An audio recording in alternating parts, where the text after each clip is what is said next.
You know, one of the funniest things I've seen in a long time is Lauren Boebert out here shaming Hunter Biden. She's like, if you saw Hunter's laptop, Hunter has no shame. Really? You're going to shame Hunter Biden?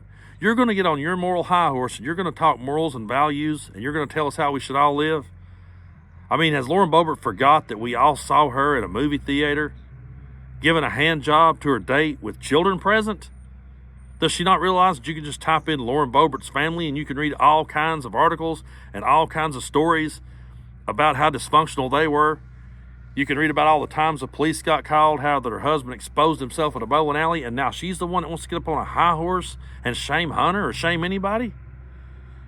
Now, if Lauren Boebert was living a squeaky clean Christian life and living a life that really reflected the teachings of Jesus, you'd never hear me say a word about her. I wouldn't say nothing. I'd just sit back and go, oh, well, okay. I mean, that's a good person over there. And I mean, if she doesn't like how he lived once upon a time, I guess she has a right to say so. You know, if Jimmy Carter came out and started lecturing me on how to live a clean life, I just have to sit there and take it on the chin. I just have to sit there and listen to Jimmy Carter. And I'm not here to shame Lauren Boebert or Hunter Biden. I've partied really hard for someone on my level of the totem pole. With what little bit I had, I pushed it as far as I could. Not bragging, but I've drank enough whiskey to float 10 battleships. I've took every drug known to man and a couple that aren't. And I've lived as close to the edge as humanly possible without going over. So I'm not here to shame Hunter Biden or Lauren Boebert. But if Jimmy Carter started lecturing me on my lifestyle, I would have to sit there and take it on the chin and listen and go, yeah, you probably got a point there, Jimmy. I probably should have cleaned up a long time ago. Yeah, I agree. But now if Charlie Sheen wanted to come out and start criticizing me, I'd call bullshit. I'd go, wait a minute, you're the last person that needs to be talking to me. Who are you? And that's the whole problem with Lauren Boebert. I don't think that Christians out there, and I don't think people in church out there realizes just how much damage Lauren Boebert does to your church and to your brand when you give her the microphone and you let her talk. When you give her the microphone and she gets up and says, you girls should chase Jesus more. If your marriage is falling apart, just chase Jesus. And your husband will see that and he will want to chase you. That was kind of creepy to me. I mean, what guy gets turned on watching his wife chase Jesus? I don't know. That was a little bit weird, but still, you don't want to give that person the microphone when it's so easy to look into her life and see how she's lived it publicly, right out in the open. She's the last person that should ever be criticizing anybody. Just picture this. Picture that you and your friends decided to get together and you was all going to go on a diet together. You was all going to go to the gym together. You was all going to go out and walk for your health and jog, and you was going to do everything you could to live a cleaner life. And then you constantly saw one of your friends posting pictures on social media out partying it up, eating the biggest, greasiest cheeseburger, drinking the biggest milkshake, having the banana split, drinking as much beer as they could, smoking, drinking, carrying on. And then they was online just fat shaming people constantly. You'd be like, hold on a minute. We're trying to do better here. We're trying to better our lives. Why are you out here promoting that lifestyle when you're supposed to be promoting what we've talked about?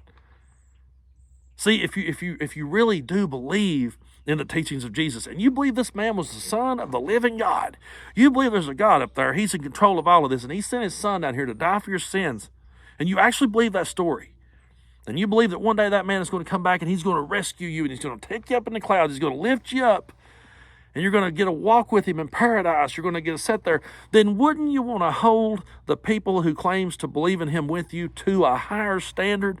Wouldn't you want the likes of Jimmy Carter speaking for you instead of Lauren Boebert? Because the minute you give her the microphone, you lose all credibility.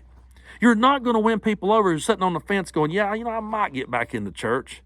You're not going to win them over that way. I have talked to a whole lot of people who are deconstructing from religion. I've talked to a whole lot of people who have left the church. And yes, there are a whole lot of people out there who were mentally and physically abused by it, and they're still trying to heal from all the trauma that was inflicted upon them.